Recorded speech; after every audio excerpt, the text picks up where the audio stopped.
I'll unmute. Okay. Okay. Thanks. Apparently people cannot hear us, so we'll do this again, and we'll make sure everybody can hear us. Okay. Hi, I'm Jonathan Retartha, class of 2007, coming to you live from the campus of the University of Notre Dame. Welcome to our first Join the Fight webinar in partnership with Notre Dame's award-winning What Would You Fight For series and presented by Proud to Be ND. Today we're joined by two leaders in the field of precision medicine. Professor Paul Bohn. So we'll do this again. And Professor Paul Bohn is the author, Arthur J. Schmidt Professor of Chemical and Biomolecular Engineering. He is a Notre Dame class of 1977 and went on to earn a doctorate at the University of Wisconsin-Madison. He has been on the faculty here at Notre Dame since 2006, is the author or co-author of over 225 academic publications, and has had 6 patents issued from his research in the fields of analytical nanofluidics, low-dimensional analytical electronics and photonics, and correlated imaging. Professor Norman Dovichi is the Grace Rubley Professor of Chemistry and Biochemistry. His work and the work of the Dovichi Research Group was critical in developing the instrumentation used in the Human Genome Project, and his team continues to study protein expression and metabolism pathways in single cells, which are necessary in understanding health and disease. Welcome to both of you gentlemen. Thank you so much for joining us today. We're so happy to have each of you to join the conversation as we pick up from this week's amazing What Would You Fight For piece, which we'll be showing in just a second. Throughout our session today, we're going to be accepting questions. Please use either the Google Hangout sidebar for those of you viewing us on Google+. You can also email us, proudtobenotredame@gmail.com, or you can post on Twitter using the hashtag ProudToBeND, and we'll pick up your questions. We'll feed them through to Professors Bohn and Dovichi as we move along. For those of you who might not have seen it or like to see it again, we're now going to queue up this week's What Are You Fighting For video. It involves the field of work of sepsis of these two gentlemen. It showcases the early sepsis detection and targeted treatment work of these two men as leaders in the field of precision medicine. So we'll queue this up right now, and you can check out this week's Fighting For video.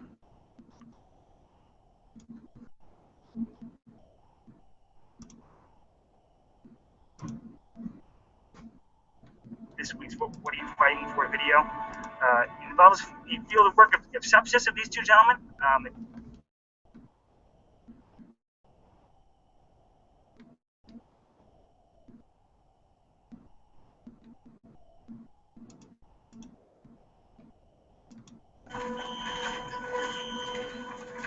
I was a doctor in the emergency room when an 11-month-old girl named Janice burns over 75% of her body. Her chances of survival were very slim, but after multiple operations, she pulled through. 4 weeks after she arrived, we helped her celebrate her first birthday.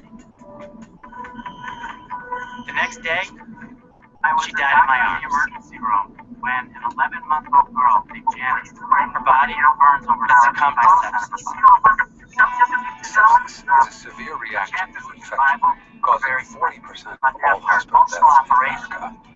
At the University of Notre Dame's Advanced Diagnostics and Therapeutics Initiative, Professors Norm Dovichi and Paul Bohn are developing a molecular test that will identify. She died in my emergency room when an 11-month-old girl named Janice, her body burns over succumbed to sepsis.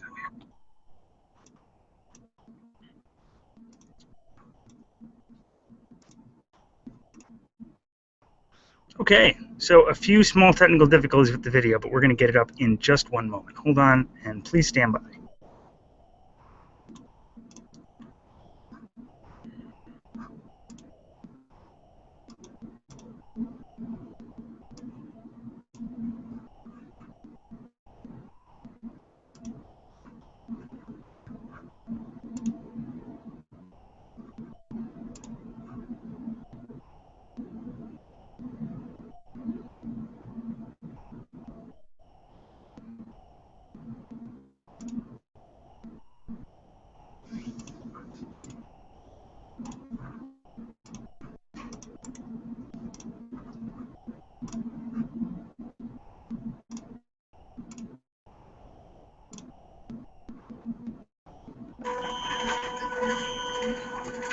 I was a doctor in the emergency room when an 11-month-old girl named Janice arrived. with burns over 75% of her body. Her chances of survival were very slim, but after multiple operations, she pulled through. 4 weeks after she arrived, we helped her celebrate her first birthday. The next day, she died in my arms. Her body had succumbed to sepsis. Sepsis is a severe reaction to infection, causing 40% of all hospital deaths in America. At the University of Notre Dame's Advanced Diagnostics and Therapeutics Initiative, Professors Norm Dovichi and Paul Bohn are developing a molecular test that will identify sepsis at its earliest stages. Sepsis can be very difficult to diagnose because the early symptoms are often mistaken for the flu or common cold. Our tests will give medical professionals the information necessary to detect the onset of sepsis, which, if caught early, is very treatable. Norm Dovichi helped map the human genome, and together at Notre Dame, we're taking that research to the next level, using precision medicine to make real advances in healthcare. In collaboration with the Feinstein Institute, Notre Dame's researchers will work directly with physicians to design diagnostic solutions for complex health challenges like sepsis. Having studied sepsis for more than 30 years, I'm incredibly excited about Notre Dame's research. I know the potential this has to save millions of lives. The University of Notre Dame asks, what would you fight for? Fighting for precision medicine. We are the Fighting Irish.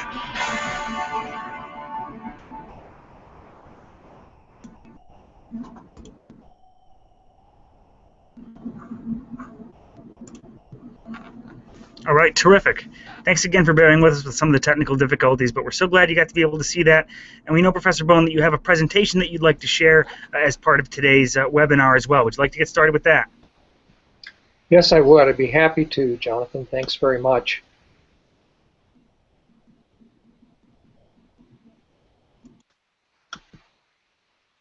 Okay, can you see the first slide?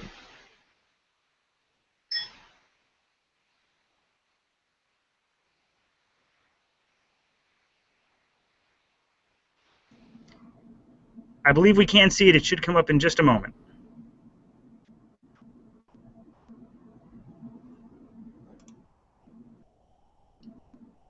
Okay, thanks everybody for joining us this afternoon. Norm and I are delighted to be with you. We want to talk a little bit more in depth and flesh out some of the ideas that were presented so beautifully in that video. Just a few short slides to kind of get us oriented today. So to begin with, going to the second slide, I think you can see in this graphic from the journal Nature that if we look at some of the most common and popular medicines in the United States, the ability to actually impact positively the health status of the patient population varies from not very good to really horrible.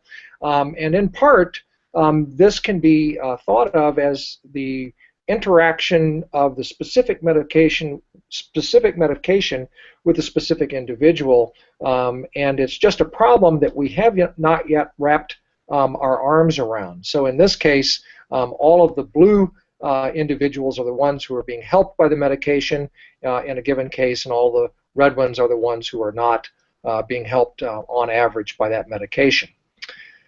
Now, on the next slide, we really make the point that precision medicine is an idea that is already garnering a lot of attention all across the country and indeed worldwide. In fact, the President in his State of the Union address in January directed the National Institutes of Health to commit over $200 million in its program to a broad effort to use molecular markers in order to direct therapies in order to specifically improve the prospects for medication helping individual patients.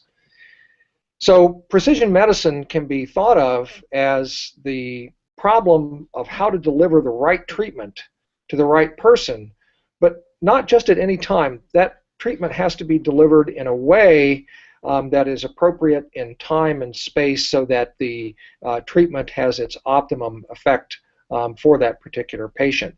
And understanding how to get this right is really at the heart of what we're trying to do at Notre Dame. So as one example that I think has gotten a lot of press recently, the breast cancer drug trastuzumab, or Herceptin, is a drug that was developed in order to be specifically positive for women who carry the HER2 genetic profile, and it's shown to be to have improved prognosis for those women. Now, why Notre Dame? Well, we believe that we have assembled one of the best bioanalytical groups. It's a group that's growing quickly. We've gone essentially from ground zero to a very vibrant group of 7 full-time faculty in just a few short years. And the university has invested both in strategic research initiatives to support our work as well as in faculty hiring initiatives. So as we look to the future, we're very excited and optimistic about our ability to bring even more and better and smarter and additional talent to the problem. In addition, we're holistic. So if you look around the country and you delve into precision medicine initiatives, I think what you'll see is that by and large, those initiatives are looking at genetic information, and while valuable, genetic information can only tell you part of the problem or give you part of the picture because it stops at a particular point, and that is the point at which the genetic information is translated, transcribed and translated into the molecules that actually do the work of the cell in our bodies, those being the proteins. And then, of course, when the proteins do their work, they produce product molecules, the metabolites. And finally, all of that occurs within an environment. So as we think about how to move beyond genomic information here at Notre Dame, together with my colleague Norm Dovichi and his students, they're looking at a variety of cutting-edge approaches to obtaining proteomic information and metabolomic information, which goes well beyond the genomic information that's being used by the scientific body at large. We're excited to have a number of partners in this effort. The Feinstein Institute, I think everybody was really quite taken with Kevin Tracy's description of just how important sepsis is, both from a medical perspective, but also from, I think, from a very real and personal perspective for him. And we have gone from there and developed collaborations with a number of other entities that you can see here on this slide. St. Joe and Memorial, of course, are local hospitals here in South Bend, Indiana, and then you can see others around the country, both clinics, hospitals, and indeed private companies as well. So what sets this program apart? We are, to a very, very large degree, use-inspired. We sit down with clinicians and we talk with them about their problems. Our initial focus on sepsis was entirely driven by a set of conversations both locally and with our colleagues at the Feinstein Institute about the problems of sepsis and wound healing.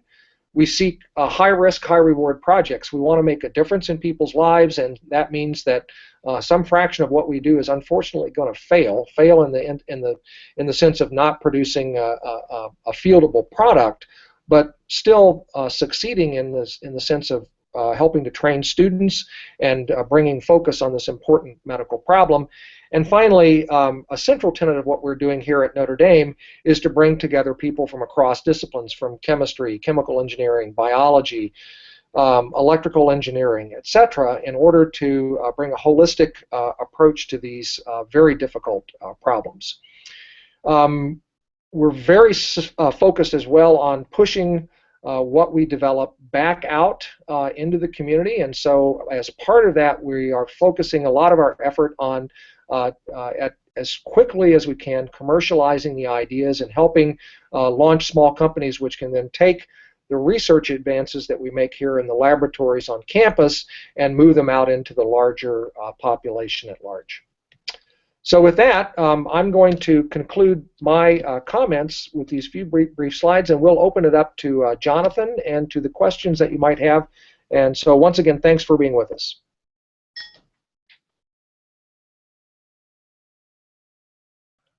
Jonathan's muted again.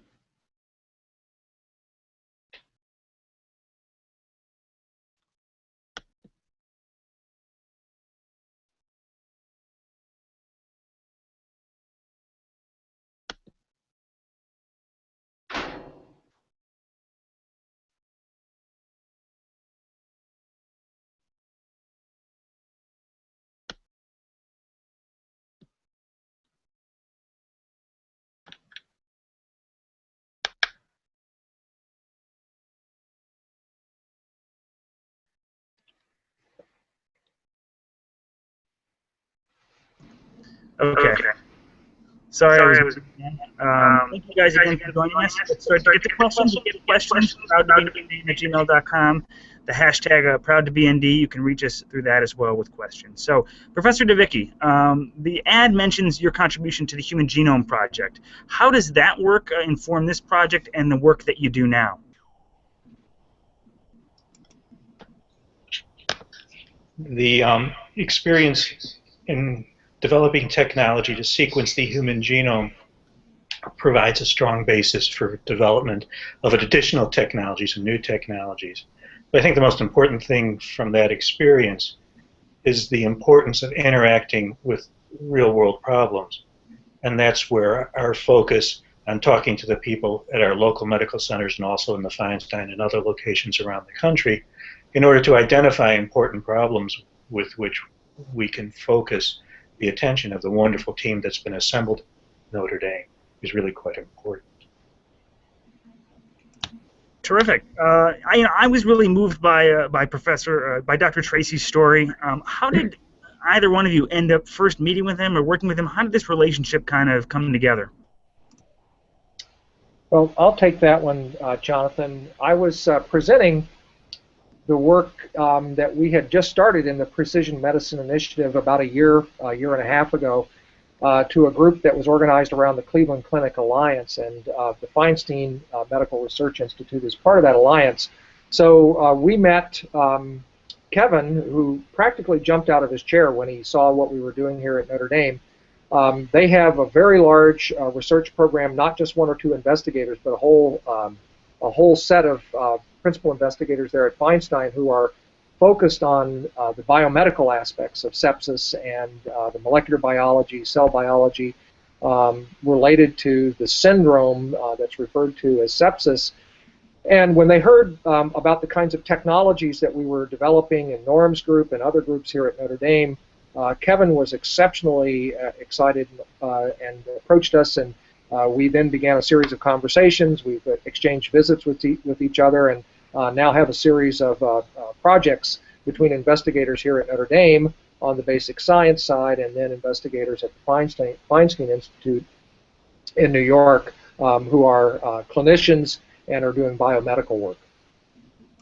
Terrific. I mean, as a follow-up to that, you showed the big kind of list of hospitals and research centers that you work with. Can you say more about how departments like yours at Notre Dame work with physicians and hospitals, and of all the different areas that you could treat, or of all the different needs that hospitals have in the research space, how does the university or your departments or you individually as researchers, how do you choose which problems to tackle?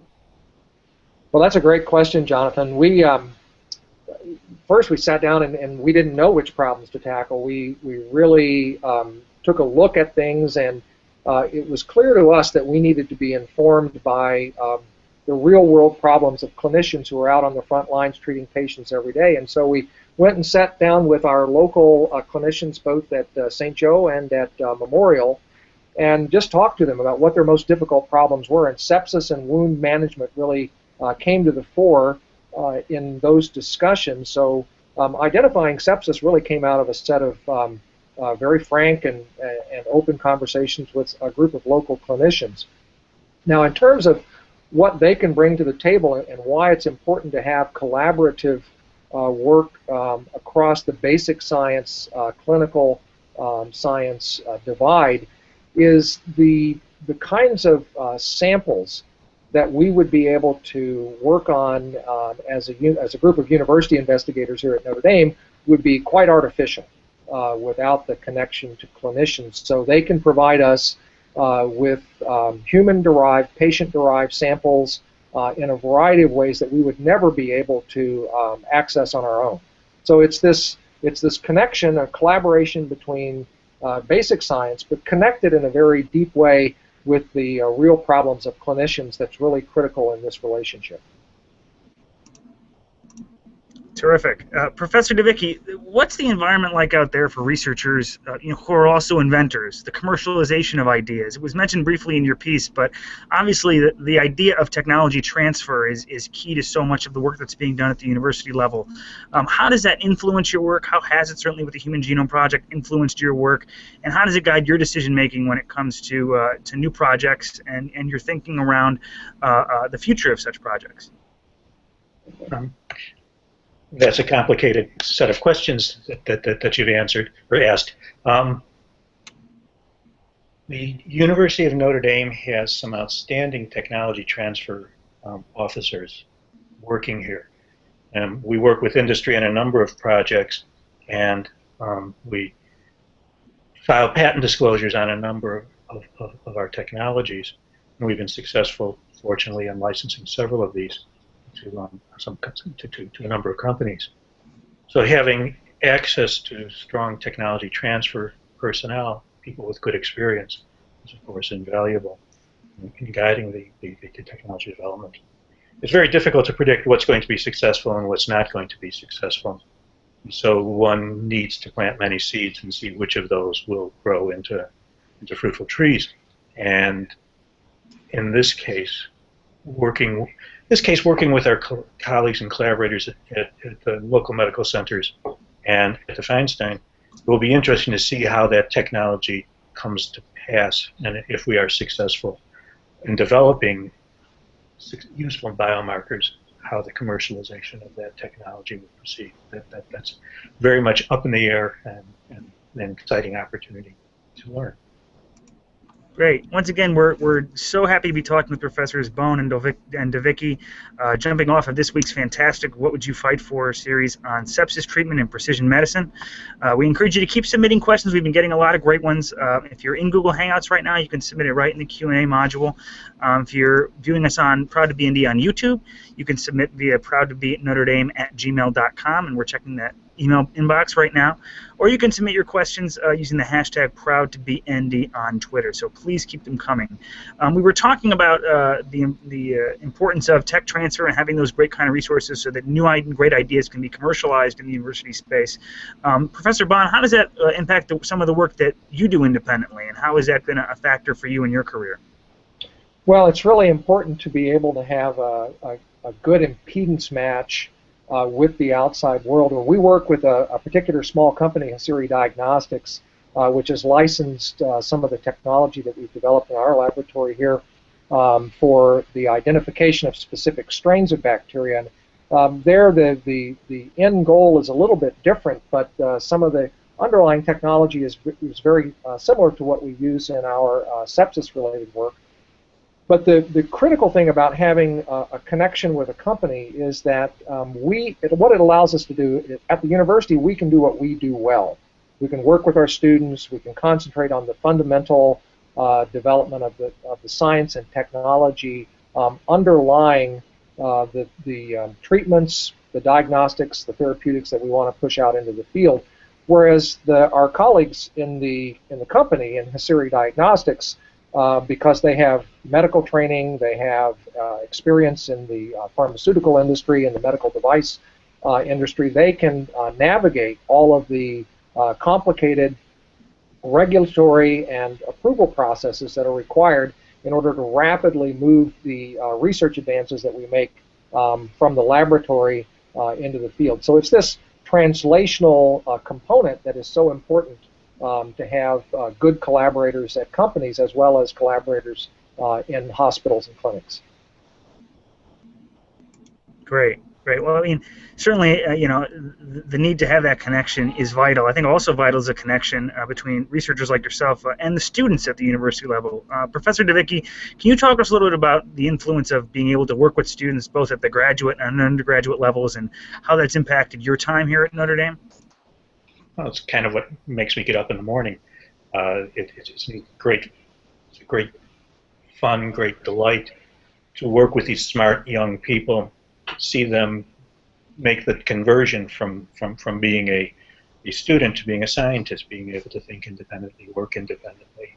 And it's also a great delight to see them succeed in their careers afterwards. I just came back from a conference in Beijing where I ran into a dozen alumni from my group, and it's just absolutely delightful to see these people succeeding.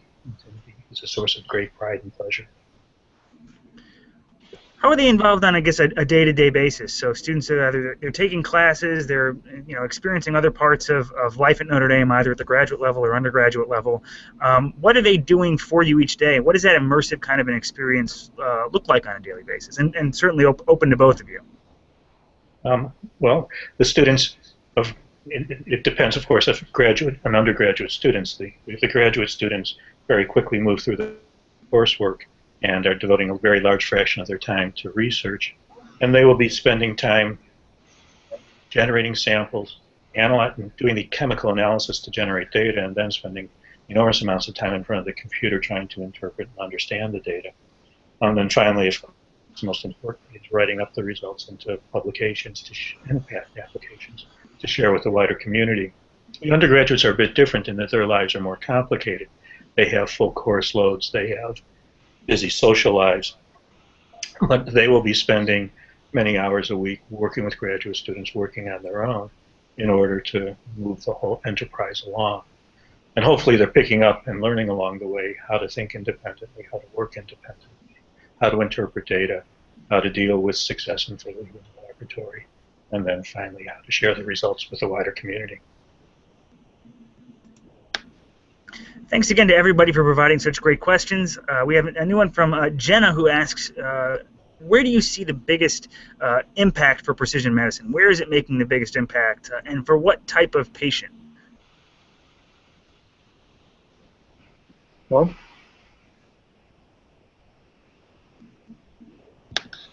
so let me take a swipe at it, and I guess what I would do is I would start with where we are today. And our current implementation of precision medicine, as I indicated in my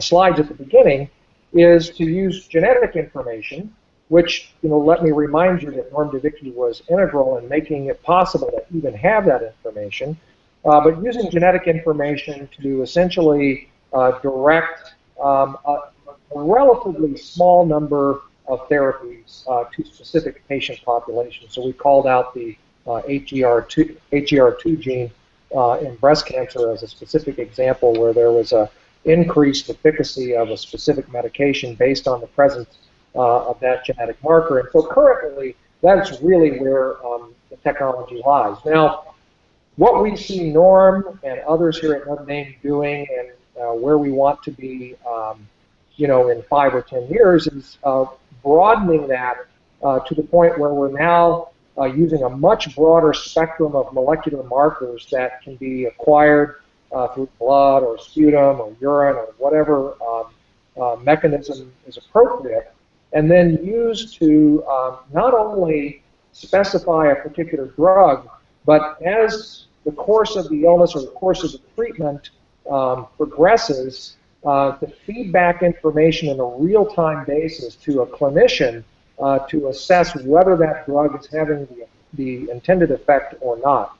So it's almost like the difference between, if you love baseball like I do, setting your lineup card at the beginning and letting it go. That's what we do now, versus the manager substituting players during the course of the game and changing the way in which individual therapies are managed by the clinician. So it's this power of this new information is really to put a tool in the hands of clinicians that they can use to better manage the course of treatment for individual patients.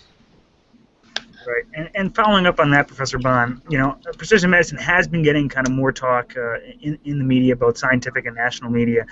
How do the efforts that are happening here at Notre Dame, how do those align with kind of the national conversation on precision medicine and how it's kind of transforming the fields that you work in?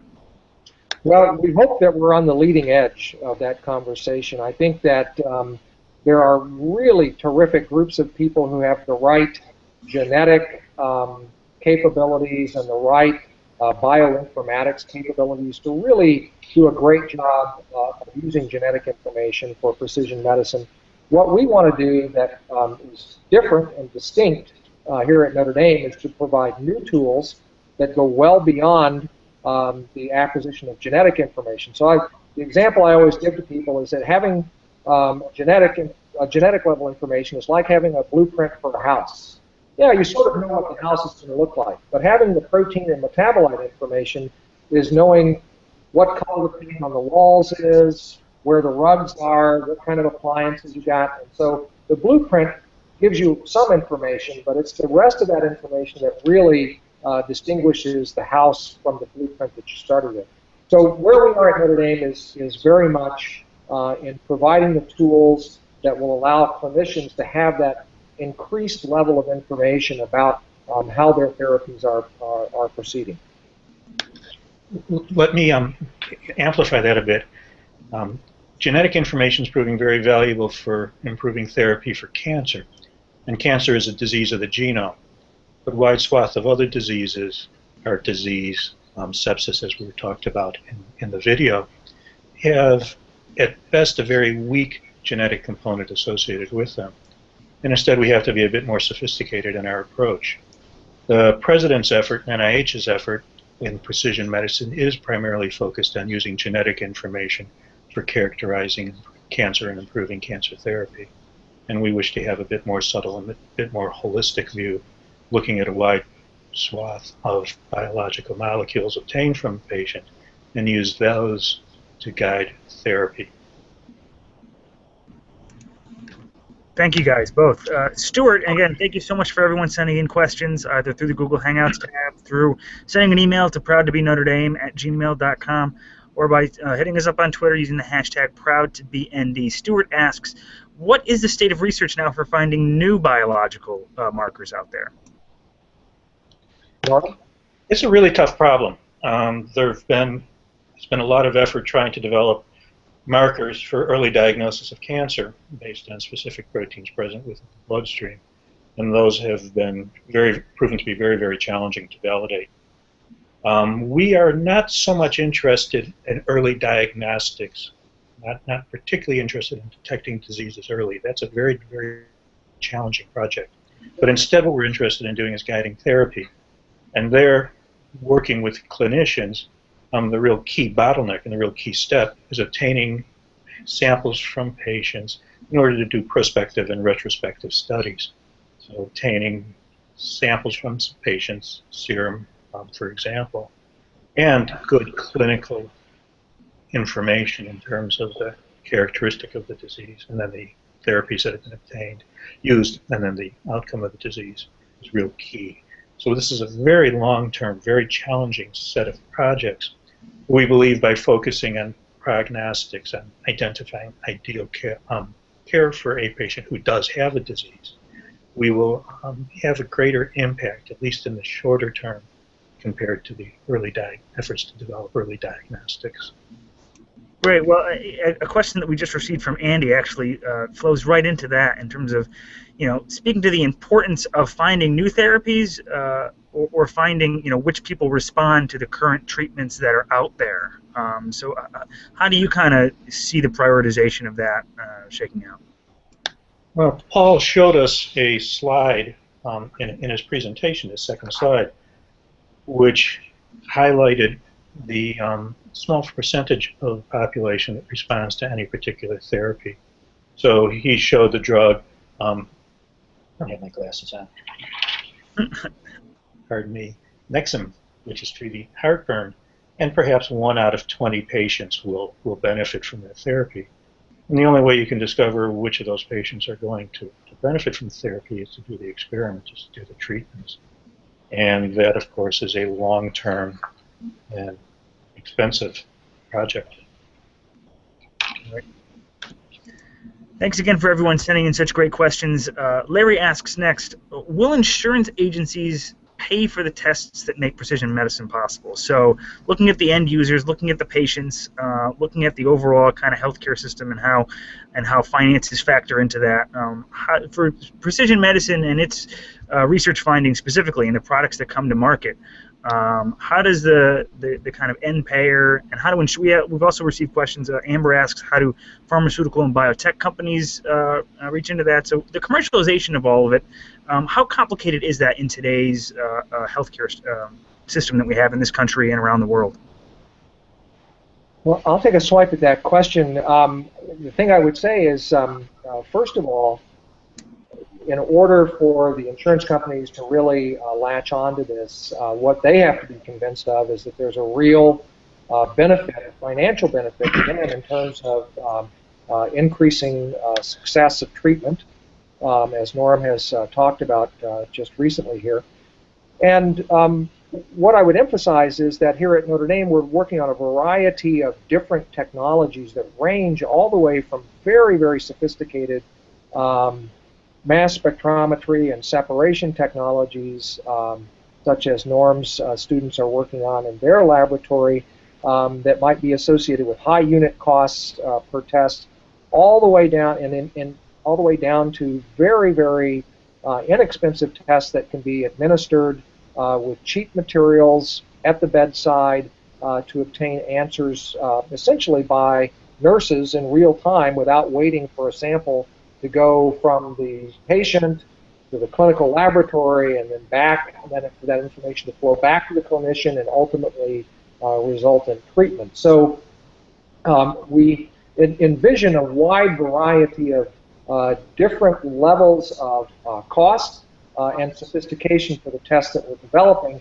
And we can't do everything, but we do want to hit various parts of that spectrum. So we believe, again, that our corporate partners, the companies that are licensing the technology, will be really important players in developing the protocols and then also the preliminary data that can be used to convince the payers to actually include this as part of their insurance portfolios.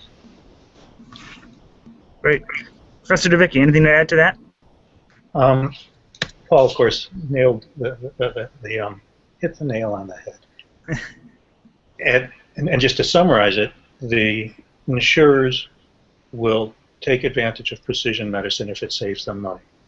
If you are treating 20 patients and only one of them is benefiting, then the insurance company is wasting money on those other 19 patients.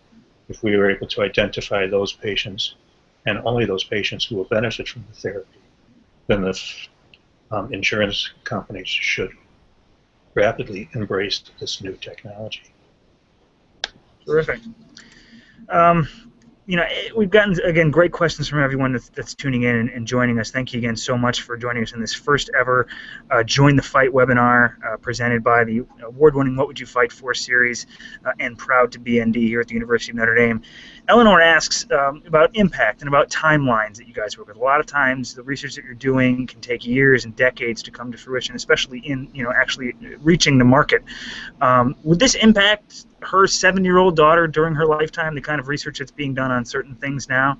I know it really depends on the project, but what can you say about the overall timeline that's necessary and what kind of challenges you face when it comes to bringing things to market? Well, again, I would point to Eleanor and say, we have some things that we very much hope are going to be out there in the marketplace in a couple of years. We want to focus on ideas and approaches across the whole spectrum so that we are working both on long-range research that will ultimately impact people in 10 or 15 years, but then much shorter-range projects as well. I think Eleanor's 7-year-old daughter will be very likely to benefit from precision medicine developed and precision medicine targeted medications by the time she's an adult. I heard an interesting radio interview with Mark Cuban, who Mark is a businessman, as I think many of you know, and also a sports entrepreneur, and he was being asked this question within the context of his sports enterprises, and he was asked what he thought the most dramatic change would be in the American sporting landscape over the next couple of decades, and he went immediately to the idea of precision medicine and said he thought that if we were talking a decade or two from now, that there would be no longer treatments of athletes based on epidemiological information about treatment protocols and efficacies, and everyone would be treated with a specific precision medicine derived molecular marker I guess I'm putting words in his mouth, but that's what he meant anyway. A specific marker that would basically direct that particular patient to the right kind of therapy, whether it be a drug of some sort or whether it be surgical intervention or physical therapy or what have you. But basically, that was what he saw as the biggest change coming in the American sports landscape. So I think to wrap all of that together, I would say that change is going to start to happen very rapidly, and I suspect that Eleanor's daughter will certainly benefit from this by the time she's an adult. Great, great. And yeah, actually, just to follow up on that, Lauren Gibson has sent in a question, very similar in terms of targeting specific populations. Clearly, the Fighting for ad focused on an infant with sepsis, but is the goal really to find biomarkers or therapies that will eventually be able to be tailored to every individual, or are there certain large groups of audiences or populations that are easier to work with when it comes to this research, or that you feel like you're closer with some populations than others? Well, I think that's a great question. What I would say is that we know already that a disease is not a monolithic phenomenon. A disease impacts different ethnic groups, impacts different age population cohorts, in different ways. And I could point to sepsis in particular. I had a very heartwarming email over the weekend from a gentleman on the faculty here at Notre Dame, and he had contracted sepsis at a hospital stay, and at his age, he was in his 80s. They gave him a 20% chance of living. I'm happy, delighted to say, in fact, that he's well and he's back out and writing and publishing and working with students again. But in his case, he was in a high-risk portion of the patient population because of a variety of factors which would compromise his innate ability to fight off infection. So as we look at different ways to apply these tests, we're looking not just at applying them in a broad way, but also to apply them intelligently according to age, ethnicity, and other risk factors that may indicate high-risk status for a certain individual. Right, right. Again, great questions. Thanks to everyone for sending them in, either Twitter, #ProudToBeND, via email, proudtobenotre@gmail.com. We're also taking them via the Q&A bar if you're watching us on Google Hangouts right now. James asks, I'm considering a job in big data and bioinformatics. How much of a role does big data play in the research that either of you are involved with? Let me jump in there. The proteomic studies that we do and the proteomic studies that my colleagues do and associated with the sepsis project generate huge piles of data. We run instruments for 24 hours a day for 5, 6, 7, 8 days, generating terabytes worth of data. Simply processing through all of that data, sifting through all of that data for the few needles that characterize the disease and outcome of sepsis is a huge undertaking.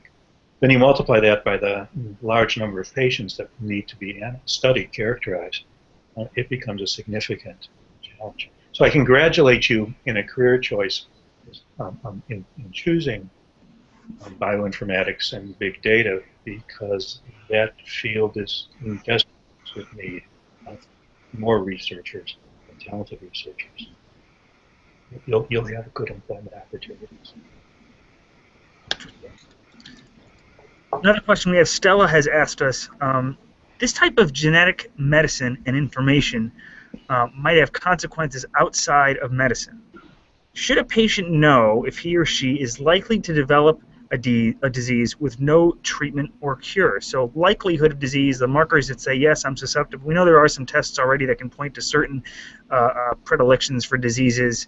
How does the work that you do influence that kind of predictive modeling, and what are your thoughts on kind of the field in general?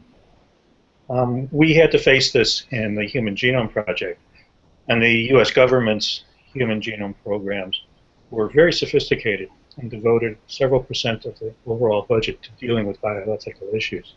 And this was a key one. And the studies that I can recall dealt with Huntington's disease. That's the devastating disease which neurological degeneration and death in in the 40s and 50s. And as I recall, when the population was asked, do you want this information? Not that this information will lead to improved therapy. This information will allow you to choose how give you information on your likely lifespan and the onset of this disease. And it is my recollection, my understanding that the population was very much interested in having access to that information.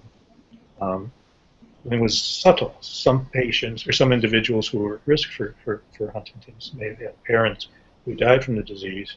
When they found out that they didn't carry the gene, that they were going to be disease-free, felt emotional letdown. And others who found out that they did carry the gene for the disease, were likely to get the disease, were able to arrange their life in such a fashion as to maximize their pleasure. It's a very subtle, and challenging, and interesting question. And we have now about 15 years worth of experience for many of these diseases. It would be interesting to revisit the literature and to see how the bioethicists are finding the populations, but facing the questions that you ask. Great. Well, we're looking to wrap up our time here. I wanted to finish with a question kind of for the both of you and let you answer. The work that you do individually, how does it best reflect the greater mission of Notre Dame, that need to create forces for good in a world deeply in need? How does Notre Dame's mission affect your work, and how you continue to work through that in your day-to-day research? Professor Bohn, let's start with you.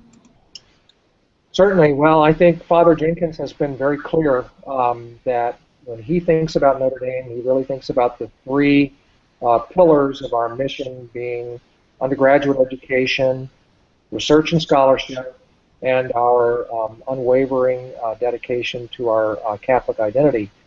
And I would say that I think that the precision medicine program and the work that we do really hits all three of those. Norm has already talked about the important role that undergraduates can play in this research, and we both work with undergraduate students in a variety of guises, but especially within the precision medicine program in our own individual laboratories. And undergrads are they're just terrific. If I had to compete for a job against Notre Dame undergrads, I'd probably be running a gas station somewhere, something. They're just terrific young men and women.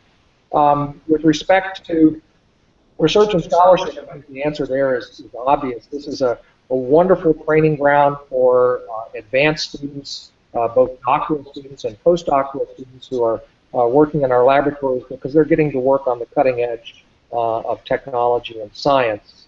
And then I think most importantly, and one that really distinguishes Notre Dame from our colleagues at other universities, and that is we have a specific vision of a university which focuses on, as one of its tenets, a dedication to social justice.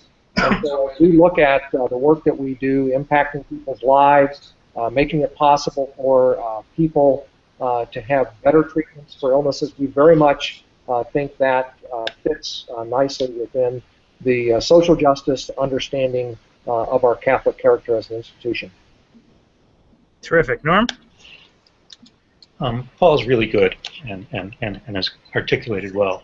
I'm going to go a little bit on the research and scholarship. The University of Notre Dame is a very unusual institution in North America, in the world, and the resources that we have available here and the commitment to developing strength in a number of research areas is really quite exciting. And I think that the opportunity to develop a strong program in analytical chemistry and sciences in general, and in precision medicine in particular, is a very exciting opportunity for us as researchers and for the university as a whole. Terrific. Well, again, thank the both of you so much for joining us. We've gotten an influx of questions here. I'll be able to, I think, squeeze in one more with the time that we have left. Barrett has asked us, would genetic testing invade a person's privacy and possibly create a genetic discrimination? So I guess this is going into some of the, following up with what we were talking about a little bit before about the ability to do the genetic testing. What about your answers to some of the ethical issues that are then raised from that? So, first of all, there's a feeling that genetic information defines an individual. and I believe that that's a fallacy. The interaction of the individual with their environment has profound impact on health and characteristics. So there are rare cases, these tragic cases, where a single gene is associated with a specific disease. Huntington's was the one I mentioned. But the vast majority of diseases are very complex in origin. Sepsis, for example, is going to have essentially no genetic component associated with it. Most heart disease have essentially no genetic component associated with them, and instead lifestyle and environment are vital. And even diabetes, which carries a genetic component, we don't know what that genetic component is. It's very complicated. It's many genes interacting with each other. So I'm pretty sanguine on the genetic information influencing one's interaction with greater society. I don't think that genetic information is going to be particularly valuable, other than being a unique marker for an individual. Other than that, I'm not terribly concerned. Great. Thank you so much. Thanks again to all of you for joining us today in our first Join the Fight webinar. If you'd like to join the fight, I invite you all to go on donate.nd.edu, and when you make a gift, you can enter in the text field, you can enter Fighting for Precision Medicine to support the amazing work of these two men, Professor Norm Dovichi, Professor Paul Bohn. Thanks again so much for all that you do. Thanks again to everyone for watching us. We'll see you very soon here with another Proud to Be ND Join the Fight webinar, and go Irish. Thanks again for joining us. Thank you all.